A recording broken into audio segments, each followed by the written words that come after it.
Now, it's with great pleasure that I introduced Lars Engelbrecht to everybody. Lars has got a massive philatelic CV. He's signed the role of Distinguished Philatelist. When I first met him, I think he was the chairman of the jury in Stockholmia, and a great friend of Frank Walton's, as I was. He's been an exhibitor of multiple proportions competitively over the years, and we're all looking forward to his presentation, Newspaper Wrappers, the Ugly Ducklings of Postal Stationery. So over to you, sir.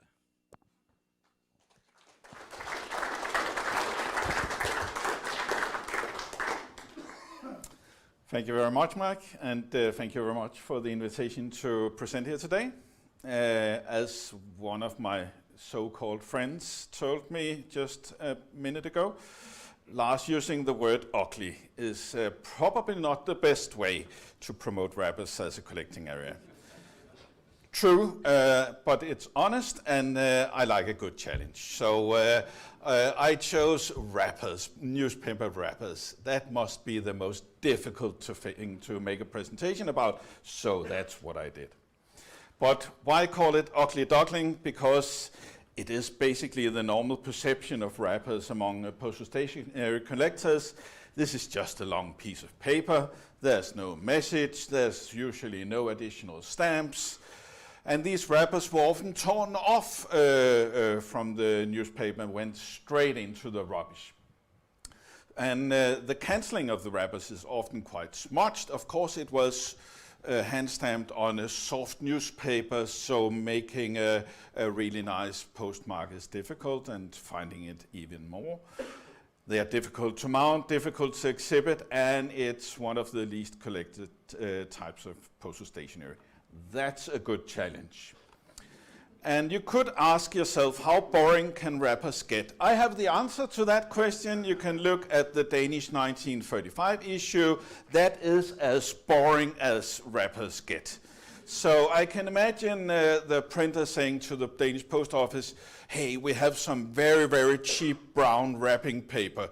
We can make some wrappers of that. Oh, you say cheap, they said. Yes, very cheap. Okay, let's go for that. Let's not involve the design department in any of this. And then they made this very beautiful issue. This must have scared away a lot of collectors over the years, and I personally don't know anybody who collects this issue.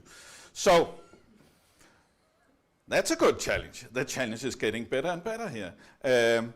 What I will try to do today is to use Denmark as an example to illustrate the philately of wrappers. So if you were expecting to see a worldwide collection of wrappers, no, it's focusing on Denmark, but let's see.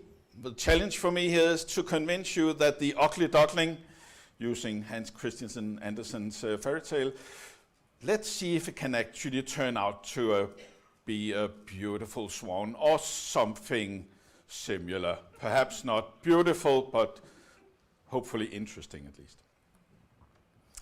The history of postal stationery wrappers, well, basically wrappers for newspapers have been used long before postal stationery wrappers were introduced.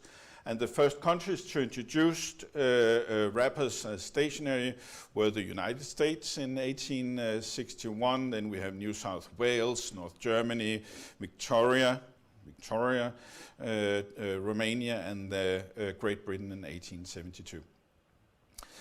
But wrappers actually do have a lot of interesting traditional philately with essay, proof, and varieties, and we're going to look at that. But it also has some very scarce usages, including the pre-UPU rates, and we're also going to look at that. And it's mainly commercially used. We don't see a lot of philatelic items within the wrappers. And I'm not the only idiot in the world. No, I didn't say that. That would not be nice to Jan and John. But I'm not the only one who collects wrappers. Jan Kosniowski made a fantastic free-volume worldwide catalog. Who makes worldwide catalogs today? But Jan did on wrappers, and also John Curtis made a 2-volume analysis of the scarcity of postal wrappers. So we are at least we are 3 people now collecting wrappers. Just to introduce the wrappers of Denmark, they were introduced 1st of June 1872. There are 2 different layouts. To the left, the first issue, and then my good friend to the right over there. There are 6 different stamp designs and values. We have 2 scaling and then a number of issues values. And from 1934, there were only values for inland use. For foreign destinations, stamps should be added.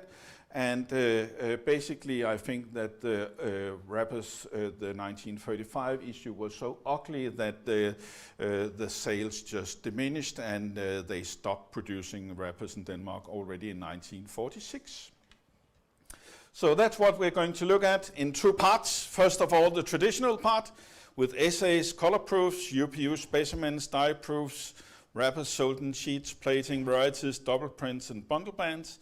And then the postal history part, pre-UPU rates, overseas UPU rates, sample of no value, business paper rates, registered COD, parcel usage, bisected cutouts used in pairs, perfins, and censorship. So that's the next presentation. Let's start with part number 1, production and varieties. And here we have the only recorded essay for the first issue, 1872. And the layout was horizontal with solid lines, and it was clearly inspired by the German 1868 wrapper issue. But that was not what it looked like when it was issued. Then it was vertical with double lines on each side, 1 wavy, and the length is 372 millimeters. And this is what it looks like when it's nicely used. And we have recorded 25 of these used 2-scaling wrappers out of a total circulation of 172,466 to be precise. So that actually also indicates something about the survival rate of these wrappers, because it's quite low. So I estimate that in these early issues, there are only 1 out of 10,000 who survived. And it gets even worse later. And it's simply because they were just thrown out. No message, so yeah, some of them are quite scarce. They were sold in sheets, they were printed in sheets of 6, but they were also sold to the public in sheets of 6. And that's why I can show you downstairs some of these sheets that were also sold to the public.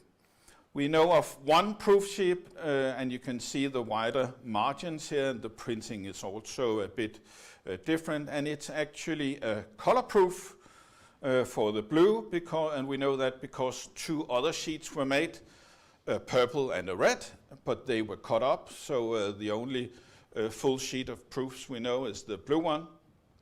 And they made these color proofs in order to test 2 colors.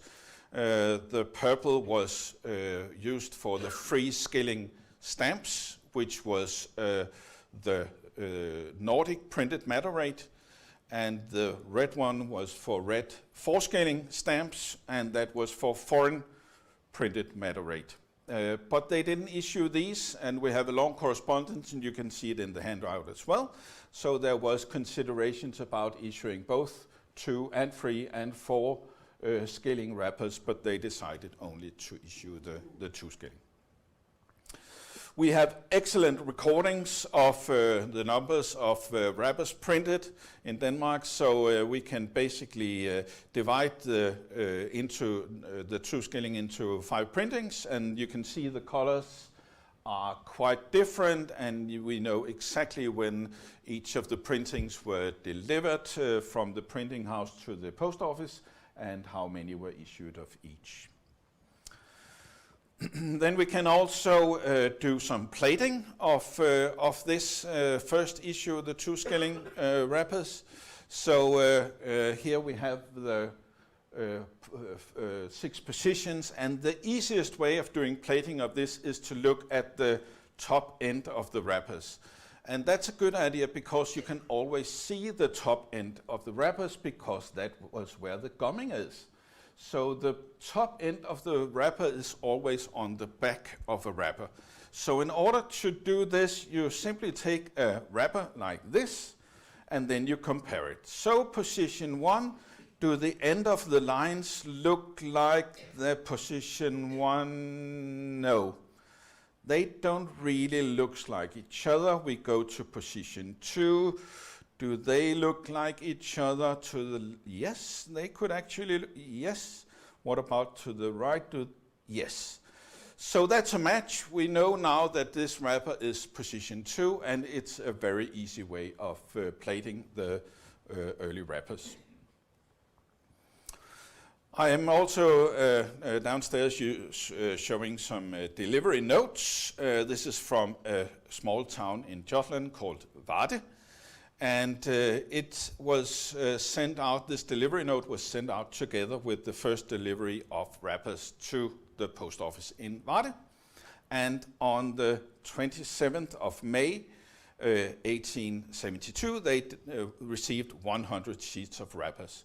And then you can also see downstairs that I have also the second delivery note, which was sent to the post office 19 months later, where they receive another 100 sheets.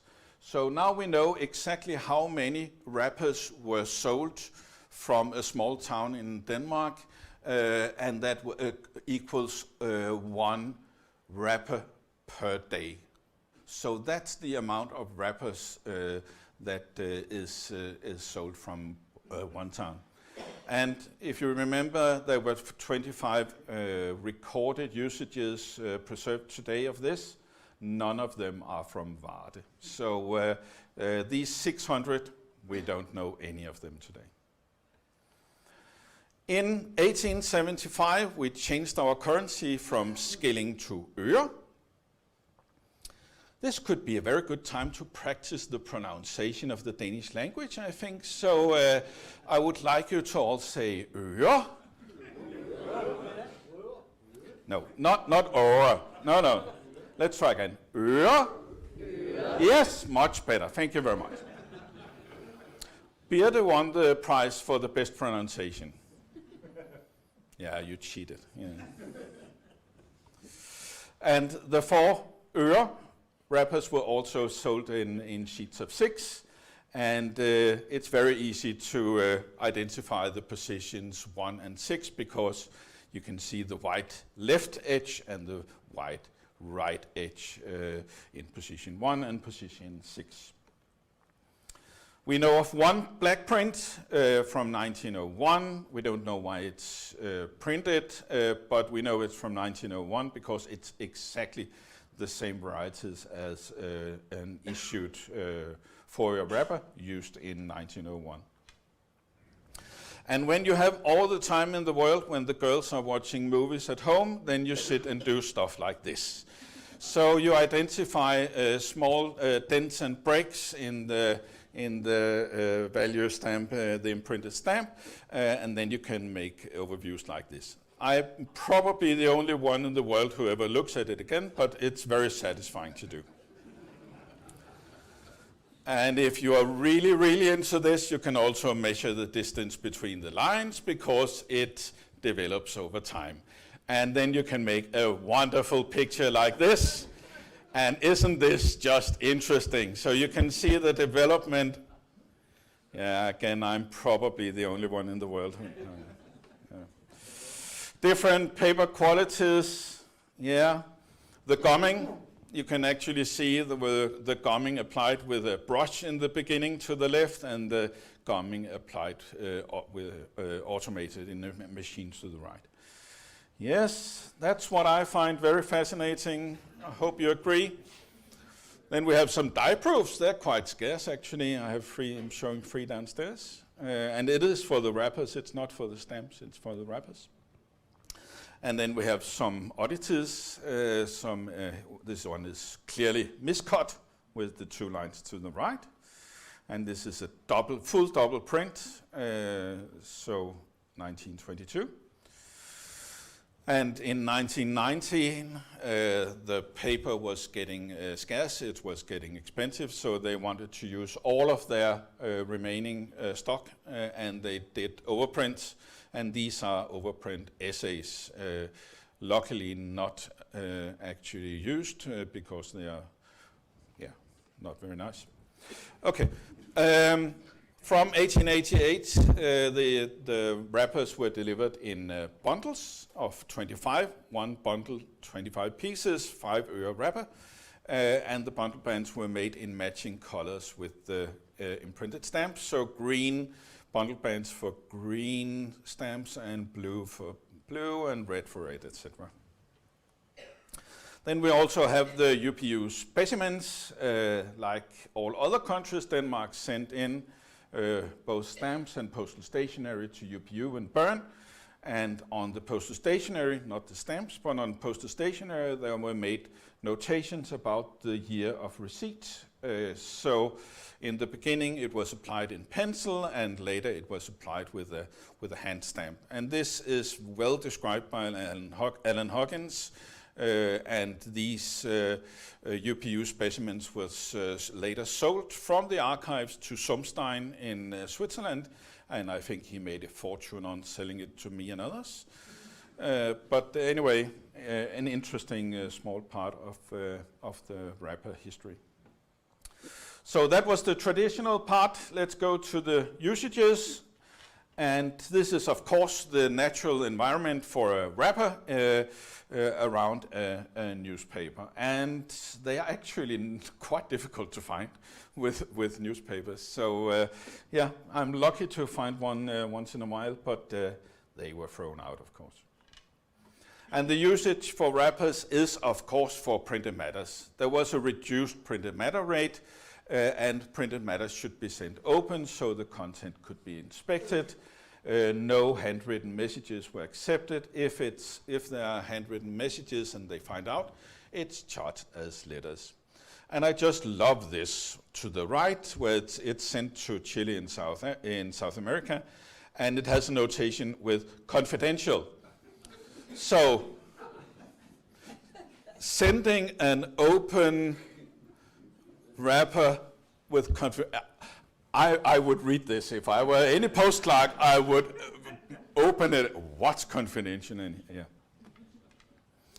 But there were also, beside the printed matter rate, there were other rates that the wrappers were used for. Sample of no value. To the right, top right, prøve uden værdi. No, I'm not going to test the prøve uden værdi. No, that's fine. Sample of no value, and also business papers. So to the bottom left, forretningspapirer, business papers, and then to the right we have imprimé, printed matter, and papier d'affaires, business papers. So that's actually 2 rates in one. I have never seen that described anywhere. I don't think it was allowed, but 2 rates in one wrapper. Then we have the pre-UPU international skilling rates, and that means that we are talking about free items, free recorded items sent abroad in this period. And now I said ugly in the beginning. This is not ugly. I'm so happy that the post office really made some beautiful postmarks here, because this is the only recorded correctly franked scaling wrapper sent abroad, and the most beautiful piece as well. We also have some international pre-UPU rates here. We have 2 Cape Colonies, and Mike Smith, I had to have some kind of South Africa just to satisfy you. So this is the only recorded 12 øre. 12 øre was a very uncommon rate, of course, and it was a pre-UPU rate because the Cape Colony was not a member of UPU until 93. Here we have some other international øre rates. To the left we have an overseas UPU printed matter rate, so that was doubled up, not 5 øre but 10 øre per weight class, and that means a total of 20 øre to Buenos Aires, Argentina. And to the right we have early printed matter rate 6 øre, only from 75 to 79. Second weight class 12 øre, also not ugly. We have underfranked and overfranked items. To the left, underfranked sent to Italy with 1 øre, charged 1¼ centime, and they had to pay 15 centesimi in Italy in order to get. And to the right, excess franking. So here the rate was 15 øre, so the 4 øre was excess franking. And they framed the excess franking, and you could actually in Denmark cut it out and reuse it. So you could use cutouts as franking. Registered usage, especially abroad, is quite difficult to find, and we have 2 registration fees until 1902. It was 16 øre to the left, and after 1902 it was 15 øre to the right. We also have cash on delivery on wrappers, and here we have 2 different versions. One with a cash on delivery label, which was introduced in 1892, and one sent before that, which has the large number label on, which was used for parcels. So that's something that Chris King knows a lot about, because this is one of his many interests in is also these labels.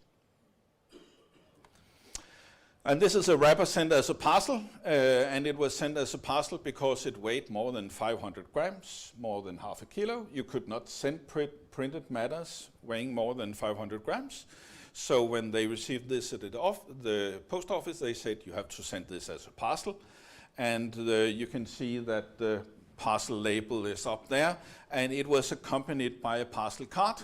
So if anybody sees a parcel card from Fuglebjerg sent on the 14th of February 1894, I would very much like to acquire it. I'm really looking, it would be wonderful to have both of them. Then we have turned wrappers, or reused wrappers. So it was sent one way and then was turned around, a 4 stamp was applied, and then it was reused. Then we have wrappers sent as pairs, and that's of course because they were sold in sheets of the 6. So we see pairs. This is a pair of 5 øre wrappers with additional 15 øre sent to London. And we have also one recorded 4 øre wrapper pair with additional 8 øre stamps sent to San Francisco. And then the sexy one, the sent registered with a lot of stamps to Germany. We also see wrappers with too much or with too little content, and to the left it's not a wrapper, I know that. It's a postal card, but it has been hiding inside a wrapper. And why do we know that? We know that because of the notation in the bottom left corner. It says, war in eine Kreuzbandsendung eingeschoben, Wien, og så datoen.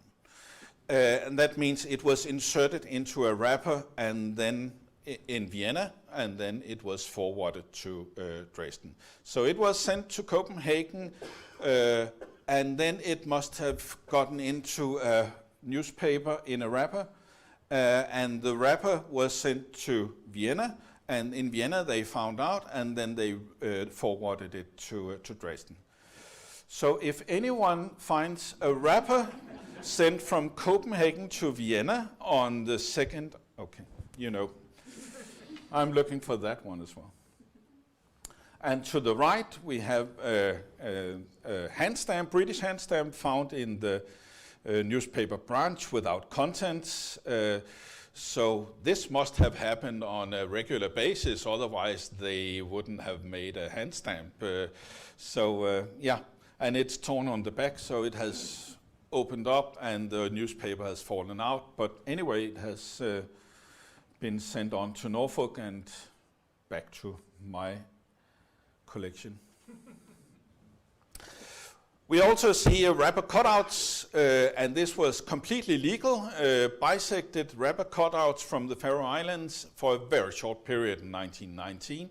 There was a very fast increase in the rate by 2 øre, and on the Faroe Islands they didn't have any 2 øre stamps. So they requested for Copenhagen to bisect 4 øre stamps and wrappers, and they were allowed to do that. And that means that we have few of these early bisected wrapper cutouts. And as Mike said, this must have been a right-handed post office clerk. If you cut, yeah. But we also have them the other way. So there is also a left-handed postal clerk on Faroe Islands. Yeah. Ah.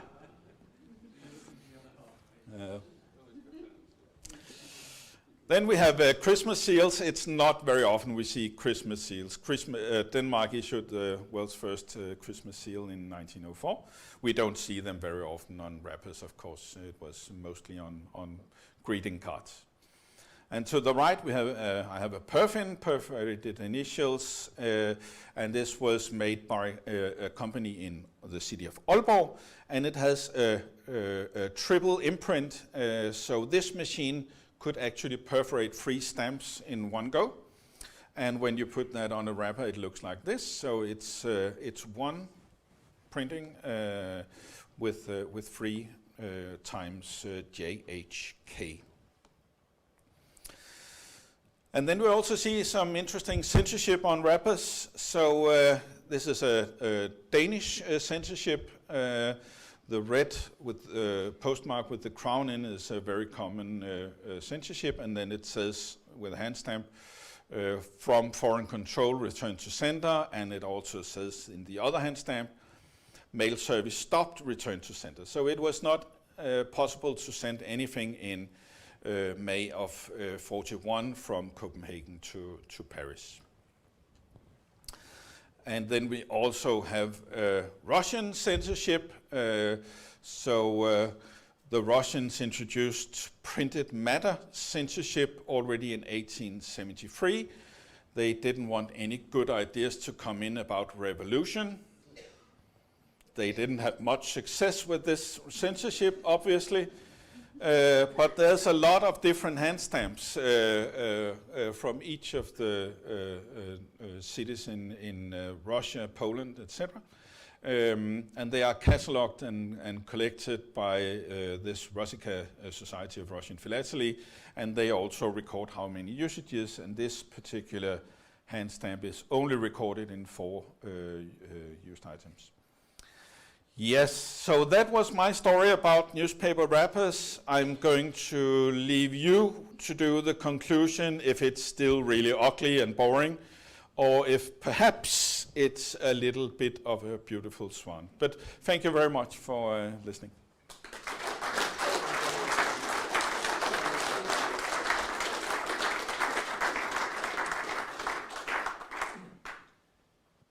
Thank you, Lars, for entertaining us so well. Very well put, very made it very interesting indeed, I thought. Thank you. Although I'm going to get very confused about some of the pronunciations. But you, I'll teach you. I'll teach you. Stop short of some of the bigger tests that you put up on the screen. Now, it's my pleasure to invite questions from the members. And I can see our arch questioner, who we did miss you 2 weeks ago, Tony. Let's kick off with Tony's question. Have you got a question, Tony?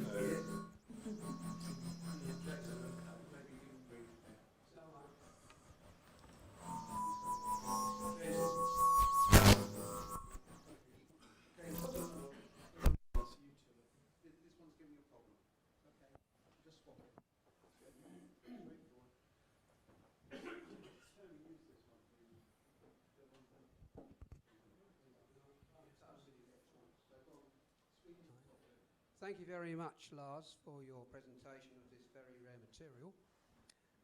You certainly, I think, in my point of view, converted the ugly duckling to a beautiful swan. Thank you.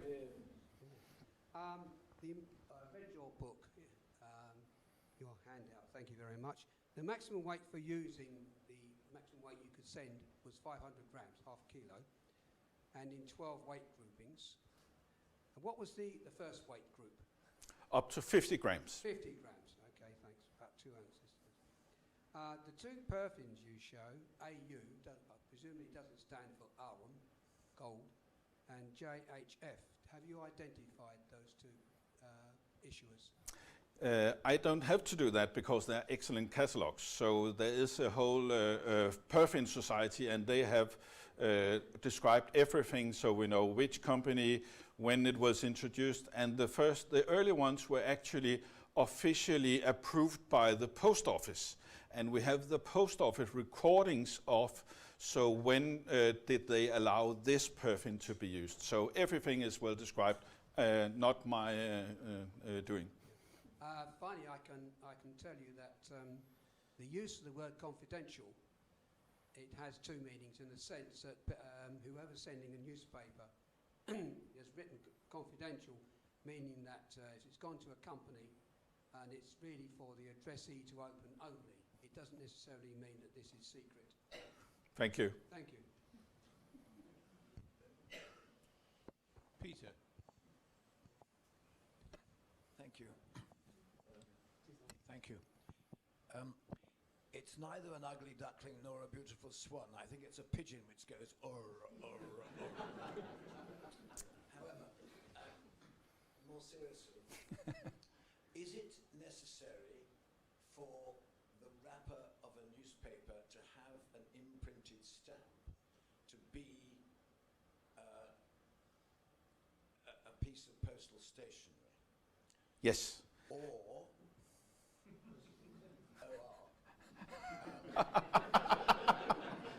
Yeah. I have some interesting, what I call newspaper wrappers, which are actually pieces of paper exactly like yours, and they have on it North Borneo Herald, Yeah. which is the name of the newspaper, and they are cancelled with a particular cancel only used on newspapers for 1 cent. Where do I exhibit them? Yeah. So in order for an item to be a postal stationery item, it needs an imprinted prepaid stamp. That's the definition. But there are lots of wrappers with stamps on, so privately printed and actually also beautiful illustrated often, with stamps applied to and then used. You cannot exhibit them in the postal stationery class. You cannot do that. It must be in postal history. Ian. Thank you. I dabble a little in the wrappers of Victoria. The first thing I was interested in, and others may be able to help me on this, I'm sure Victoria, even after UPU, the rates were per newspaper rather than weight. So, which is an interesting thing, you were saying that it's done on a weight basis. My initial question, that's the secondary one, is that the one exciting thing I find about newspaper wrappers is that most of them were printed on machine-made paper, and you get the fantastic examples of stitch watermarks on them, Yes. which is the redeeming factor. Yep. You've not mentioned that. Do you get this? No. These on this? No, the watermarks in the Danish one are very basic, and after the brown one was issued, of course they didn't mind. Nothing was done there. Is that because it's handmade paper, or is it because it's... No, it was machine-made paper. But you don't get stitch watermarks? No. Intriguing. Okay, thank you. Grace. Thank you. I've got some wrappers. They're GB Victorian pre-printed, but they have the name of the newspaper printed on them. And I'm wondering, having seen that, they're not going to be, that can't be printed on them when they're singly. Would the post office be paid to add that, or how does that come about? Yeah, it's not only in wrappers, it's on all other kinds of postal stationery as well. So in some countries, you could ask the post office to pre-print both the stamp and the illustration and whatever text you needed, and you simply paid them to do this.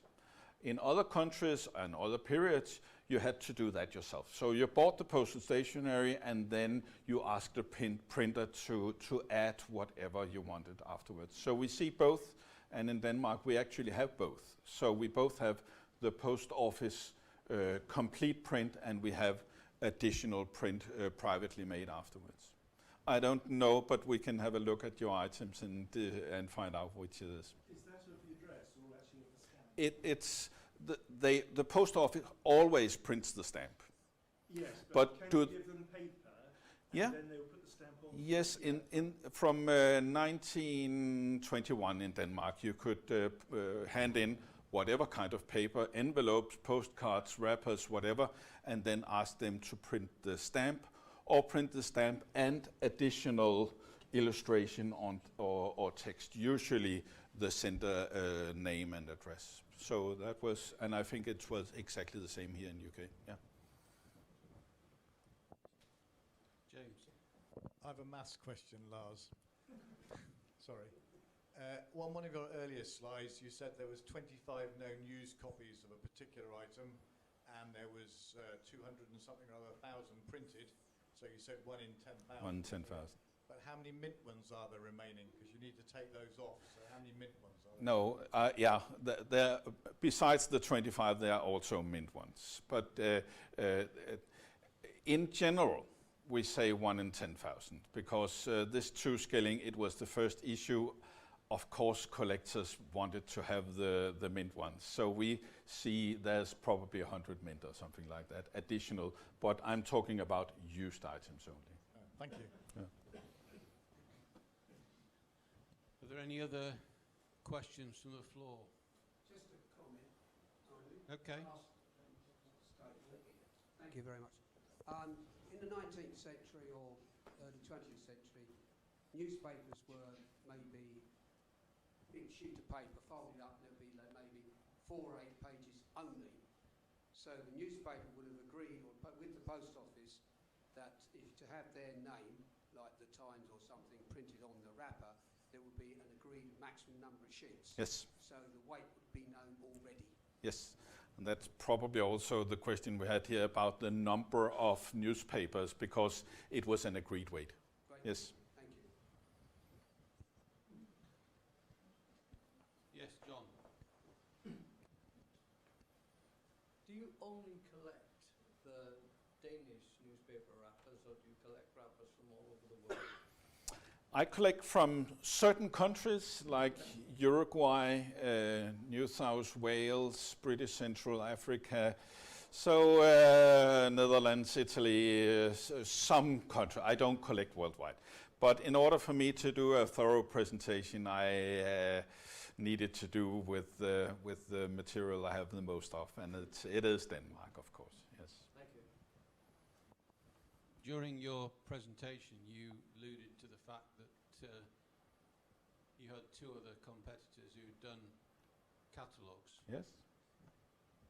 Did you start this on the basis that you were the only person interested in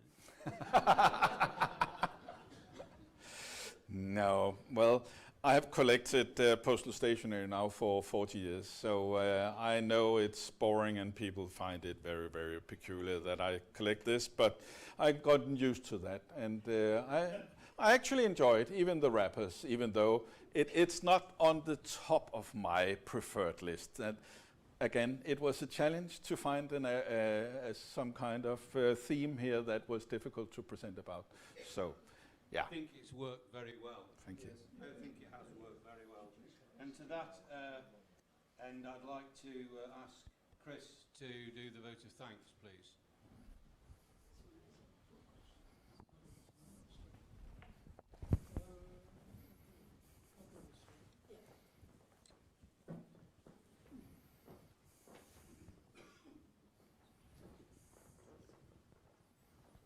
Thank you. So, thank you, Lars, Anya, Rosa. I've got a question for you, Rosa. You went to see Harry Potter and the Cursed Child last night. this evening you've been listening to your father's Postal Stationery exposition. Which was the more interesting? Watch out. Don't answer. You can tell me later. I haven't seen a review of Lars's presentation yet, but I have seen a review of Harry Potter, and it was very good. So I have to begin with a confession. My grandmother used to send my mother copies of the Ellesmere Port Pioneer every week. And she never used a newspaper wrapper, even if they were available in the UK. She used to use a piece of brown paper or a piece of any coloured paper. She would stick it with sellotape or gummed paper, and she'd put a stamp on it and probably saved herself a halfpenny at a time. And then she was a northern lass and very careful with her money. Beata's grandfather used to send the Holstebro Dagblad. Now, a bit of background. Holstebro is in the west of Denmark, and the west of Denmark is legendarily careful with its money.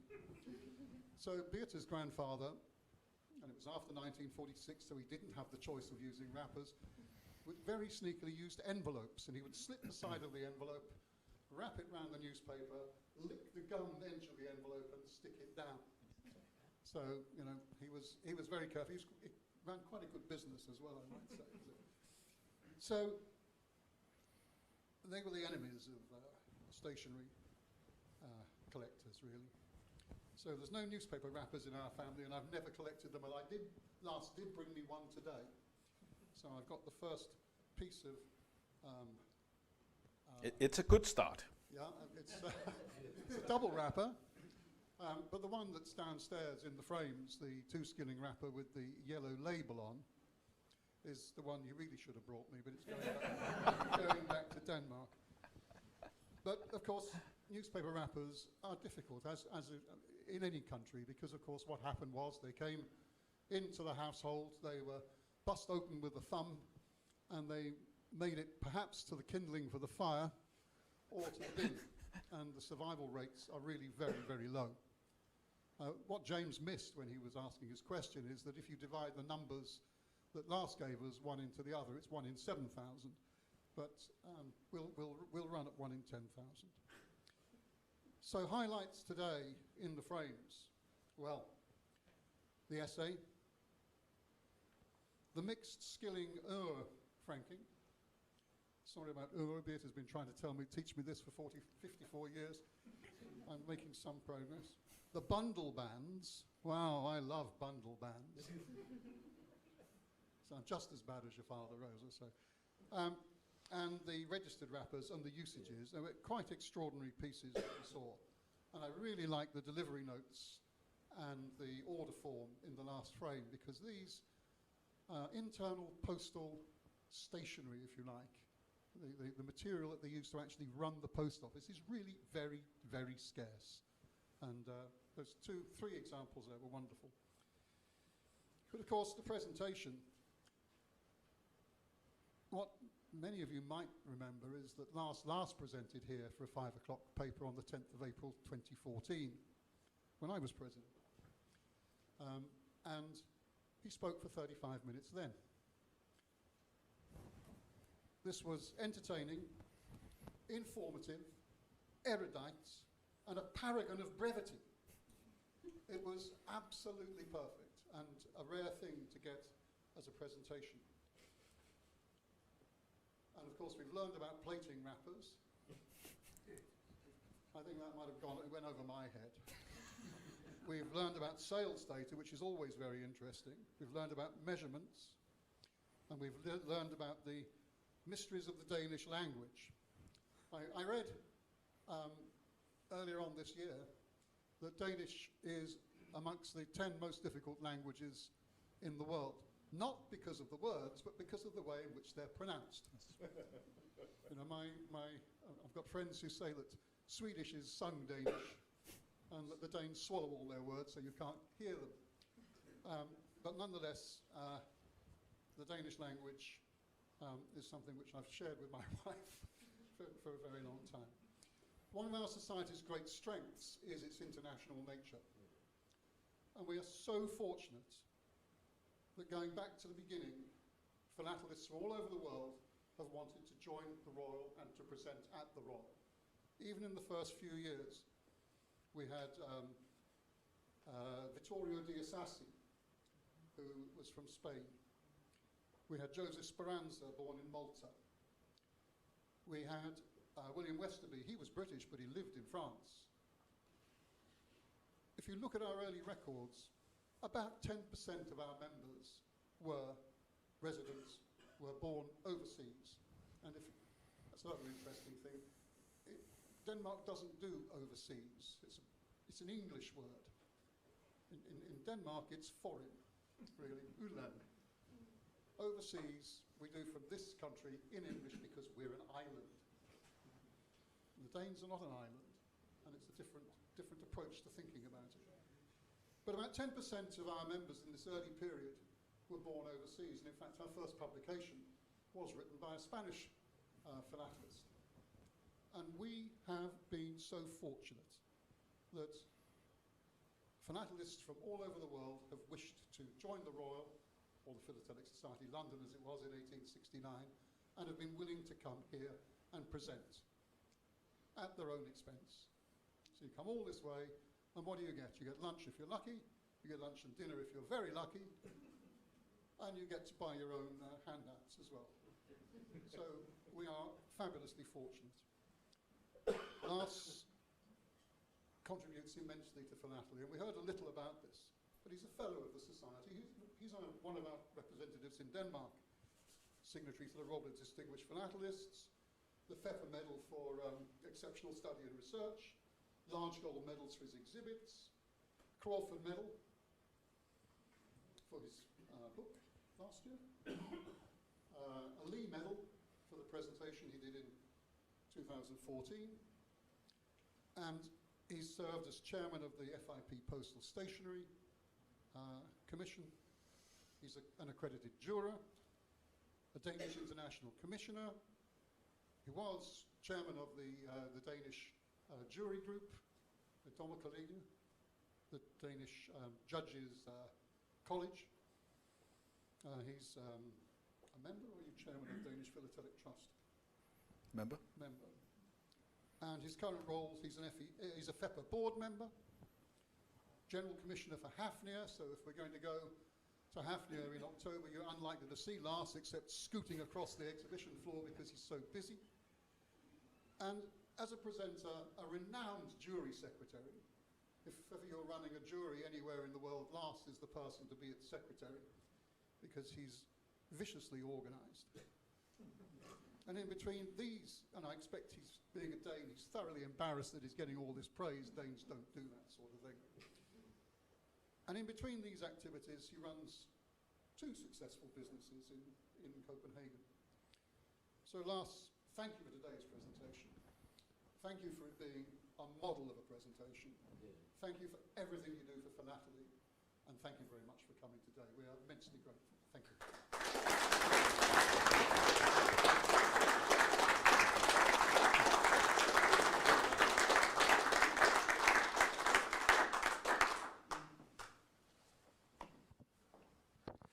Thank you, one and all. So it gives me great pleasure to... We've done this before. You don't realise, but Jack Sang, who had to escape to Heathrow Airport to pick some people up from China, wanted to take a whole load of photographs. So Lars has already had his certificate once. We can do it again. Well done, and thank you very much for an excellent presentation. Now the photo again. Thank you. And there's a plaquette that goes with it. Thank you very much. Thank you, Mike.